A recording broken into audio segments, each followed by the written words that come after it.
السلام علیکم۔ ماحول بچائیے کن کا مضمون ہے؟ ڈاکٹر محمد اسلم پرویز کا مضمون۔ دیکھو، ایک عام آدمی کی نظر میں ماحولیاتی مسئلہ بھی ایک سائنسی مسئلہ ہے جس پر سائنسداں بحث کرتے رہتے ہیں۔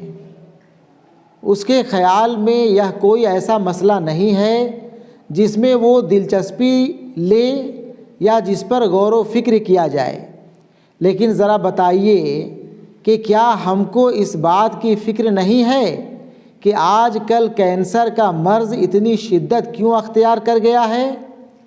دل کے امراض کیوں عام ہو رہے ہیں؟ لوگوں کو سانس کی تکلیف کیوں ہو رہی ہے؟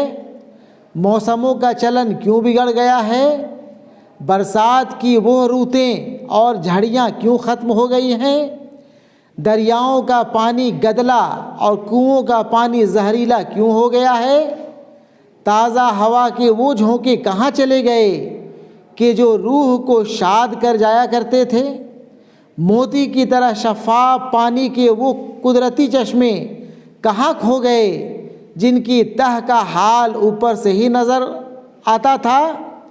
یقیناً یہ ایسے مسائل ہیں کہ جن کا تعلق ہم سے اور ہماری فنا و بقا سے ہے، اور اب اگر یہ کہا جائے کہ ان تمام مسئلوں کا سیدھا واسطہ بگڑتے ہوئے ماحول سے ہے، تو کیا اب بھی آپ ماحولیاتی مسئلے کو محض سائنسی مسئلہ کہیں گے؟ قدرت نے دنیا کی ہر چیز کو ضرورت کے اعتبار سے ایک دوسرے سے جوڑ دیا ہے۔ یہاں ہر ایک چیز دوسری چیز کو کسی نہ کسی طرح متاثر کرتی ہے۔ اس آپسی تعلق کو سمجھنے اور سمجھانے کا نام ماحولیاتی سائنس ہے۔ زمانہ قدیم میں انسان اس تعلق سے نہ صرف بخوبی واقف تھا بلکہ اس کی زندگی ان قدرتی وسائل کے گرد گھومتی تھی۔ وہ پانی کے ذخیروں کے پاس بستیاں قائم کرتا تھا تاکہ قدرتی پانی اسے حاصل ہوتا رہے۔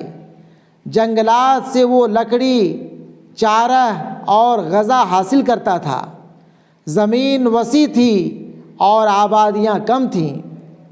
رفتہ رفتہ انسانی آبادی بڑھنے لگی تو ان وسائل کی مانگ بڑھی، ان پر دباؤ بڑھا اور ان کے لیے آپس میں لڑائیاں شروع ہوئیں۔ کسی ملک کے زرخیز اور سرسبز و شاداب علاقوں نے وہاں حملہ آوروں کو بلا لیا تو کسی ملک کے جانور اور چراگاہیں دشمن کی نظروں میں آ گئیں۔ طاقتور قوتیں اور ممالک کمزوروں کے وسائل پر قابض ہو کر انہیں بے دریغ استعمال کرنے لگے۔ قدرتی وسائل پر دوسرا حملہ صنعتی انقلاب کے دوران ہوا۔ صنعتی انقلاب نے انسان کو مشینوں سے روشناس کرایا۔ مشینوں کی مدد سے اگرچہ پیداوار میں زبردست اضافہ ہوا، اور ایسا ضروری بھی تھا کیونکہ بڑھتی ہوئی آبادی کی ضروریات بڑھتی جا رہی تھی، لیکن اس اضافہ نے خام مال کی مانگ اور بھی بڑھا دی۔ خام مال کی مانگ مانے کچے مال کی مانگ۔ جہاں کاغذ بنانے کے کارخانے لگے تو وہ علاقے جنگلات سے پاک ہو گئے کیونکہ تمام لکڑی کاغذ بنانے کی نذر کر دیے گئے۔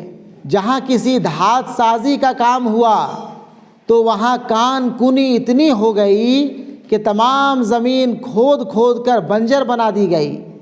وقت کے ساتھ ساتھ نئی نئی ترقیات ہوتی گئیں اور انسانی زندگی پر مشینوں کی گرفت بڑھتی گئی، گرفت پکڑ۔ اس کا نتیجہ یہ ہوا کہ جو قدرتی توازن اس دنیا کے مکینوں کے درمیان تھا وہ برباد ہو گیا۔ انسان کے ارد گرد اس کے اہم ترین ساتھی زمین، ہوا، پانی، جنگلات اور دیگر جاندار ہیں۔ یہی اس کا ماحول کہلاتے ہیں۔ ان سبھی کا آپس میں ایک دوسرے سے تعلق ہے، یعنی اگر زمین خراب ہو گئی تو انسان اس سے متاثر ہوگا، اور اگر انسان کا رویہ زمین کے تئیں بگڑے گا تو زمین خراب ہوگی۔ انسان کی بڑھتی ہوئی آبادی اور مشینی دور کے آمد نے اس آپسی تعلق کو تہس نہس کر دیا۔ کارخانوں اور فیکٹریوں نے نہ صرف یہ کہ خام مال کی شکل میں قدرتی وسائل کو بے تحاشا استعمال کیا، بلکہ ان سے نکلنے والے زہریلے مادوں نے ہوا، پانی اور زمین کو زہریلا کرنا شروع کر دیا۔ کارخانوں کی چمنیوں اور موٹر گاڑیوں سے نکلنے والے دھوئیں اور گیسوں نے ہوا کو آلودہ کر دیا۔ جب فیکٹریاں اور گاڑیاں کم تھیں تو کم گیسیں فضا میں خارج ہوتی تھیں، اور یہ تھوڑی سی مقدار بہت جلد ہوا میں گھل مل کر اتنی ہلکی ہو جاتی تھیں کہ اس کا زہریلا پن ختم ہو جاتا تھا۔ لیکن اب صورتحال مختلف ہے۔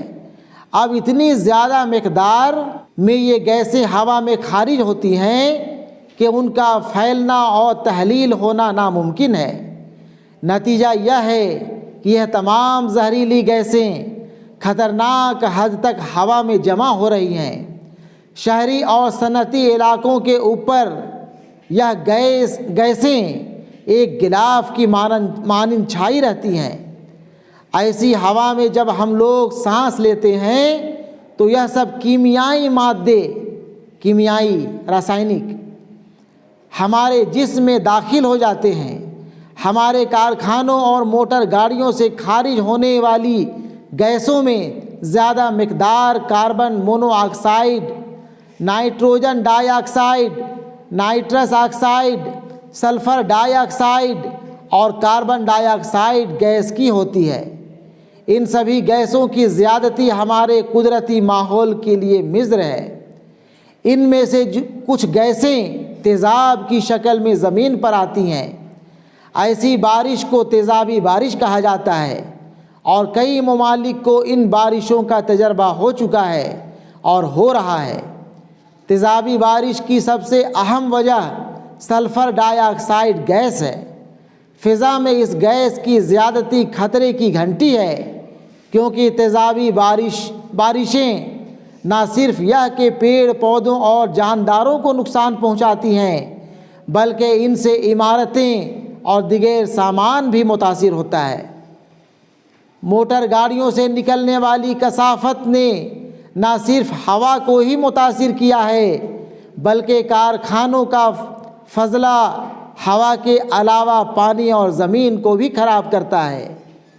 جب کارخانے کم تھے تو ان کا تھوڑا سا فضلہ پانی میں تحلیل ہو جاتا تھا، لیکن جیسے جیسے کارخانوں کی تعداد میں اضافہ ہوتا گیا، پانی میں آلودگی بڑھتی گئی۔ آج یہ حال ہے کہ کسی بھی دریا کو ہم پوری طرح صاف اور صحت مند نہیں کہہ سکتے۔ کسی کا پانی سڑ رہا ہے تو کسی کا پانی رنگین ہو گیا ہے، کسی میں گاد بہت ہے تو کسی کے پانی میں تیزابیت اتنی ہے کہ اس میں رہنے والے سبھی جاندار ہلاک ہو چکے ہیں۔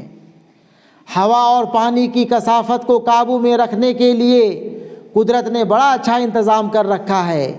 زمین کے سینے میں پھیلے ہوئے جنگلات یہ کام بخوبی انجام دیتے ہیں۔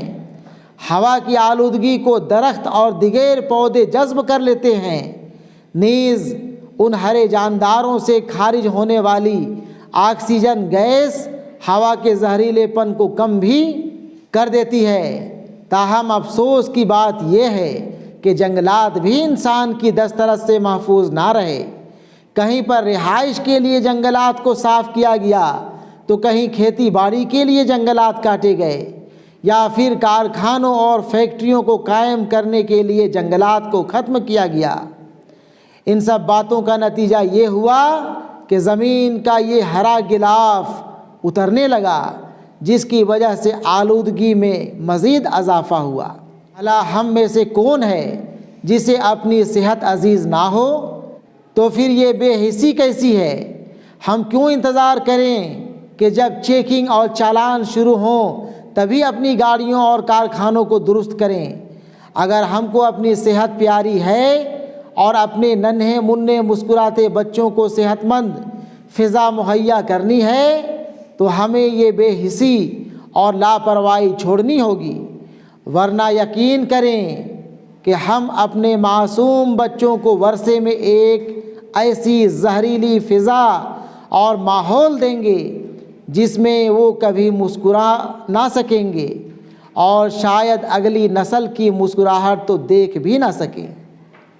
تلخیص، سمری ہے، خلاصہ ہے محمد اسلم پرویز کے مضمون ماحول بچائیے گا، ٹھیک ہے نا؟ اسی کے ساتھ نثری صنف ختم۔